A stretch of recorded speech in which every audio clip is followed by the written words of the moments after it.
Baiklah, kita lanjut di soal selanjutnya. Ini materinya mengenai pelarutan ya. Jadi soalnya biasanya di tahun lalu, nah itu kan sering ya muncul soal kayak gini, dia dikasih pernyataan, tapi dari pernyataan ini dia ada beberapa yang ditanyakan. Nah itu biasanya di soal larutan ya. Jadi contohnya, larutan asam propionat 0,8 molar Ka 4,5 kali 10 pangkat min 5 sebanyak 5 mili dititrasi dengan larutan NaOH 0,1 molar. Nah, katanya tentukan yang A pH larutan asam propionat sebelum titrasi, dan B adalah pH larutan dalam labu titrasi setelah penambahan 50 mili larutan NaOH. Nah, kita jawab yang A dulu ya. Nah, katanya pH larutan asam propionat.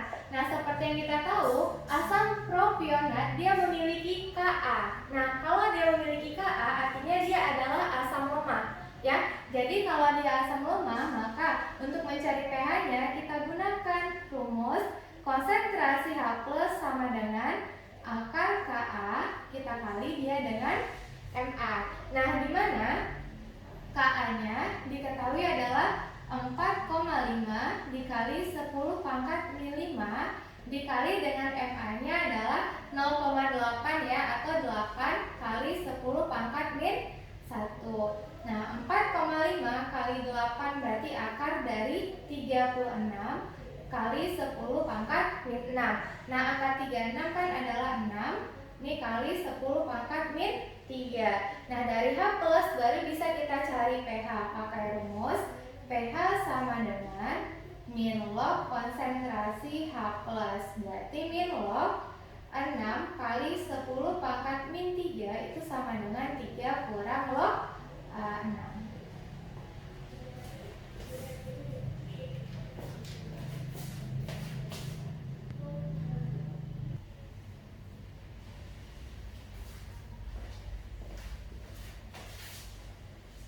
Nah, selanjutnya kita bahas yang bagian B.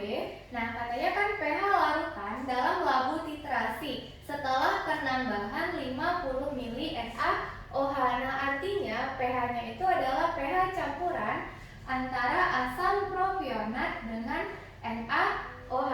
Maka kalau dia pH campuran, berarti harus kita reaksikan dia terlebih dahulu ya. Nah, asam propionat itu rumus kimianya adalah CH3 CH2 COOH. Berarti kita reaksikan CH3 CH2 COOH tambah dengan NaOH.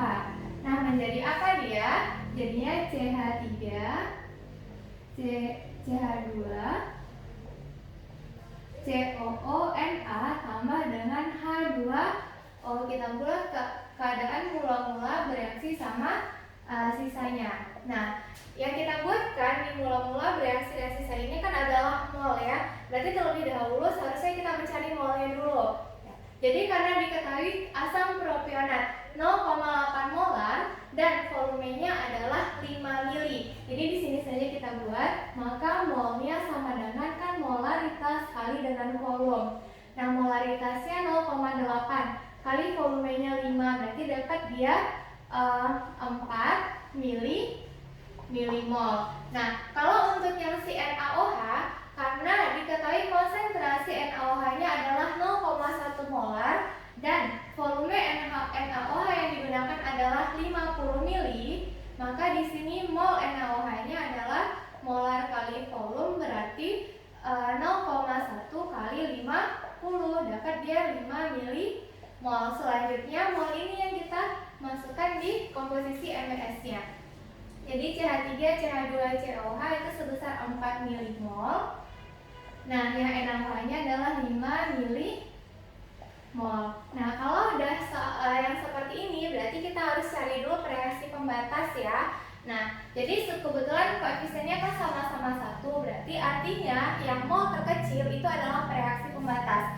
Berarti reaksi pembatas kita adalah asam propionat, dimana cara mencarinya kan sebenarnya 4 dibagi 1 itu sama dengan 4, ini 5 bagi 1 sama dengan 5, karena kita bagi dengan koefisiennya. Jadi yang kecil adalah 4, ini reaksi pembatas.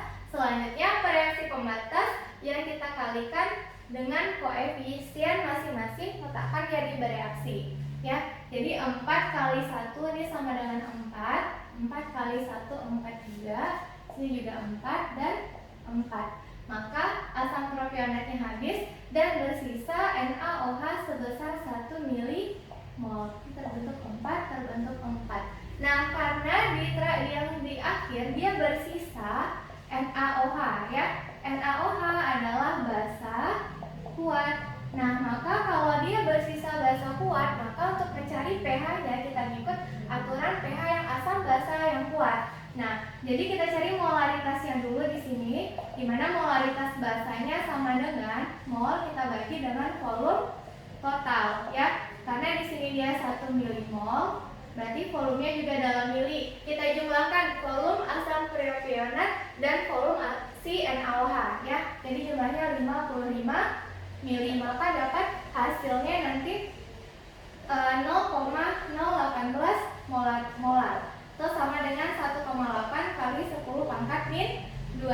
Sudah dapat kita molaritasnya, baru kita cari konsentrasi OH-nya. Dimana rumusnya B kali MB. Nah, B adalah valensi basa. Berapa OH-nya di dalam NaOH? Valensi basanya adalah 1 kali MB-nya 1,8 kali 10 pangkat min 2. Maka dia 1,8 kali 10 pangkat min 2. Dari OH min kita cari POH. POH min log konsentrasi OH min ya. Berarti min log 1,8 kali 10 pangkat min 2 itu sama dengan 2 kurang log 1,8. Nah, maka pH adalah 14 kurang POH.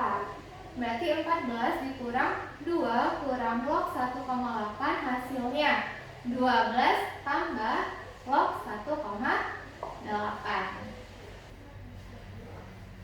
Baiklah, kita masuk di soal mengenai kimia karbon dan organik. Nah, jadi tahun lalu soal ini dia pasti keluar ya, di setiap gelombangnya pasti ada soal yang seperti ini. Jadi intinya apa? Adik-adik memang harus lebih mendalami kembali mengenai kimia karbon dan kimia organik beserta reaksi-reaksinya.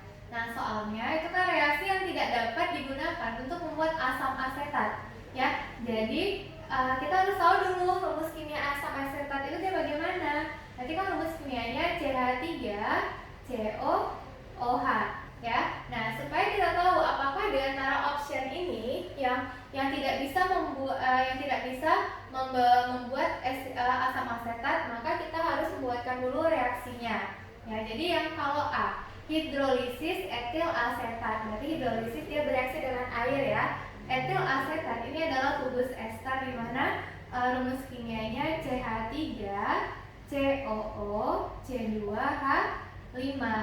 Hidrolisis berarti dia bereaksi dengan H2O. Maka menjadi apa dia? Nah, nanti di H2O ini kan yang ada H+ sama OH-nya. Nah, jadi si gugus CH3COO dia akan berikatan dengan si H+ ya, sementara C2H5 akan berikatan dengan si OH-nya. Maka jadinya adalah CH3COOH tambah C2H5OH. Artinya hidrolisis etil asetat menghasilkan asam karboksilat dan alkohol, dan asam karboksilatnya juga adalah asam asetat. Berarti yang option A benar. Nah, yang kedua, yang B, hidrolisis asetil amin. Nah, asetil amin itu dia rumus kimianya adalah CH3CONH2 ya. Nah, hidrolisis berarti masih kita reaksikan dia dengan air. Nah, maka kalau dia bereaksi dengan air, maka jadinya apa? Nah, jadi kan ini masih ada H+ OH- juga. Jadi CH3CO itu akan bereaksi dengan OH- ya. Jadi CH3CO, nah OH dari H2O-nya masuk di sini, baru tambah dengan NH2, maka sisanya bereaksi dengan si H. Jadinya NH3. Nah, artinya hidrolisis asetil amin itu dia menghasilkan asam karboksilat dan amonia ya. Maka dia juga menghasilkan asam asetat, berarti benar. Nah, yang C, oksidasi etanol. Nah, etanol ini kan adalah alkohol ya, dimana alkohol primer. Nah, jadi kalau bisa kita ingat lagi di pelajaran kelas 12 kan sudah belajar tuh gimana kalau oksidasi alkohol primer dia bisa menghasilkan aldehid. Nah, aldehid dioksidasi lagi maka dia menghasilkan asam karboksilat. Nah, cuman kita lihat apakah benar nggak asam karboksilat yang dihasilkannya adalah asam asetat. Jadi etanol itu kan CH3, CH2OH. Nah, ketika dia dioksidasi maka dia menjadi CH3COH. Nah, ini namanya asetaldehid ya. Nah, asetaldehid dioksidasi lagi dia menjadi CH3COOH. Nah, ini adalah CH3COOH berarti dia asam asetat. Maka reaksi yang di C juga benar. Nah, selanjutnya yang D, oksidasi isopropanol. Nah, isopropanol bagaimana sih bentuknya? Jadi isopropanol ini termasuk alkohol sekunder. Alkohol sekunder kenapa? Karena kalau kita buat bentuknya adalah CH3, sini CH. Nah, kan ini isopropanol biasanya seperti ini ya. Tapi kalau isopropanol kita kasih OH, gugus OH-nya atau gugus alkoholnya. Maka isopropanol kalau kita lihat kan gugus OH-nya dia terikat pada atom C yang mengikat dua buah atom C lainnya. Makanya isopropanol itu adalah termasuk alkohol sekunder. Jadi kalau kita oksidasi, nah kalau alkohol sekunder dia dioksidasi dia akan menjadi keton. Ya, nah seperti ini gugusnya. Jadi salah, maka jawabannya adalah yang D. Jadi yang tidak dapat digunakan untuk membuat asam asetat adalah oksidasi isopropanol. Nah, bagaimana dengan yang E? Nah, kebetulan asetaldehid itu sudah kita buat tadi. Nah, ini dia ya. Jadi kalau asetaldehid dioksidasi lagi dia akan menjadi si asam asetat. Kita lanjut bahas soal nomor 9 yaitu mengenai kesetimbangan kimia. Jadi kalau di UTBK tahun lalu soal kesetimbangan kimia yang keluar dia berupa grafik seperti ini ya. Yang ditanya adalah reaksi kesetimbangan yang terjadi. Nah, untuk menentukan reaksi kesetimbangan berarti kan kita harus tahu dulu siapa reaktan dan siapa produknya. Nah, jadi kalau di dalam kesetimbangan atau baik itu pun laju, nah reaktan itu kan adalah yang berkurang ya, zat yang konsentrasinya berkurang, sementara produk itu adalah yang konsentrasinya bertambah. Nah, dari grafik di sini bisa kita ambil kesimpulan berarti yang berkurang itu adalah si A dan B karena awalnya A dari 0,8 menjadi 0,3 dan B juga dari 0,5 menjadi 0,1. Nah, selanjutnya yang bertambah siapa? Yaitu si C, yaitu dari 0,2 ke 0,7. Maka bisa kita buat reaksinya itu karena A dan B berkurang dia adalah reaktan berarti dia di sebelah kiri kanan ya. A tambah B. Nah, karena yang si C-nya adalah produk, berarti dari sebelah kanan ini setimbang menjadi si C. Nah, namun ini masih belum selesai ya, karena kita butuh koefisien. Nah, bagaimana cara kita menentukan koefisiennya? Maka kita selisihkan berapa jarak berkurang untuk reaktan dan berapa selisih bertambah yang si produk. Nah, yang si A mula-mula dia diketahui 0,8 ya. Sini 0,8. Nah, sementara sisanya dia adalah 0,3. Maka selisih untuk yang A itu adalah 0,5. Nah, kalau untuk yang B dia mula-mula diketahui adalah 0,6. Setelah reaksi dia menjadi 0,1, maka selisihnya adalah 0,5 juga. Dan yang C itu dia kan dari mula-mula 0,2 menjadi 0,7. Berarti selisihnya itu juga 0,5. Nah, untuk mencari koefisien selisihnya ini tadi baru kita bandingkan ya. 0,5 banding 0,5 banding 0,5 berarti 1 banding 1 banding 1. Maka semua koefisiennya adalah 1. Jadi reaksi kesetimbangannya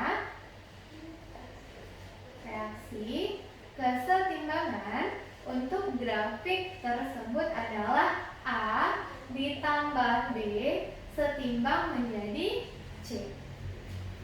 Baiklah, kita lanjut di soal nomor 10 ya, itu mengenai reaksi redoks dan elektrokimia. Nah, jadi kalau dari soal ini termasuk bagian yang elektrokimia, yaitu dia sel volta.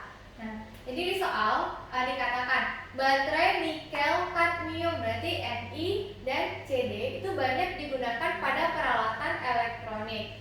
Baterai ini menggunakan elektroda baja dengan elektrolit KOH. Ya, jika diketahui potensial reduksi standar untuk CD itu adalah negatif 0,40, sementara potensial reduksi standar untuk Ni adalah negatif 0,25. Tentukan yang A anoda dan katoda, yang B harga potensial sel, yang C reaksi sel, dan D adalah notasi sel. Nah, jadi dari harga N0 atau potensial reduksi standar ini kita bisa menentukan siapa anoda dan siapa katodanya. Kenapa? Karena kalau anoda itu adalah yang memiliki N0 yang kecil, sementara katoda yang besar. Kenapa? Karena kalau dari sini ada kan kita sudah hafal direct volta ya. Jadi kalau di direct volta itu kan yang pertama kali kita temukan itu adalah si anoda atau yang mengalami oksidasi, sementara yang terakhir sesi AU itu adalah yang reduksi. Jadi kalau yang pertama kali ditemukan itu dia NO-nya nilainya kecil, dan kalau yang terakhir itu berarti yang NO-nya besar. Makanya anoda NO kecil, katoda NO yang besar. Jadi di antara CD dan Ni, maka yang besar siapa? Itu adalah si Ni. Maka si Ni adalah katoda dan si CD itu adalah anoda ya. Jadi untuk yang A, anoda itu adalah si kadmium CD, sementara katoda kita itu adalah si Ni ya, itu nikel. Nah, selanjutnya yang B, harga sel atau potensial selnya. Berarti rumus sel itu kan NO si katoda kita kurang dengan NO anoda. Nah, atau boleh juga NO reduksi kurang NO oksidasi bisa, atau NO yang besar kurang NO yang kecil bisa juga ya. Jadi NO katoda kita tahu katodanya adalah Ni, berarti negatif 0,25 dikurang dengan anoda itu adalah negatif 0,40, maka dapat kita hasilnya negatif 0,25 tambah 0,40 yaitu positif 0,15 volt. Nah, kalau harga SL positif artinya reaksinya berlangsung spontan ya. Lanjut yang C.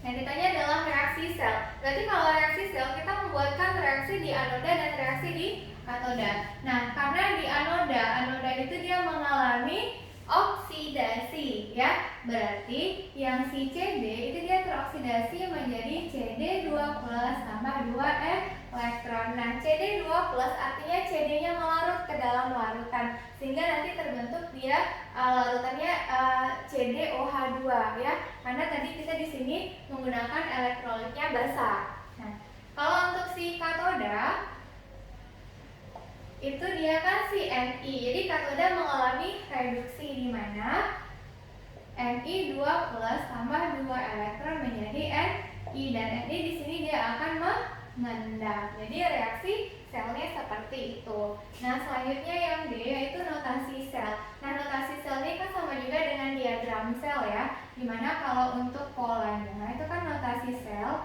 yang pertama kali kita sebutkan adalah anoda, baru ion anoda, selanjutnya kita sebutkan dia ion katodanya, baru si katoda. Atau yang pertama kali kita sebutkan yang mengalami oksidasi, jembatan garam, baru yang mengalami si reduksi ya. Jadi anoda kita kan si CD, maka ionnya adalah CD2+. Nah, katoda kita adalah Ni, ionnya Ni2+, baru si Ni. Nah, karena SL-nya sudah diketahui, boleh kita buatkan SL-nya plus 0,15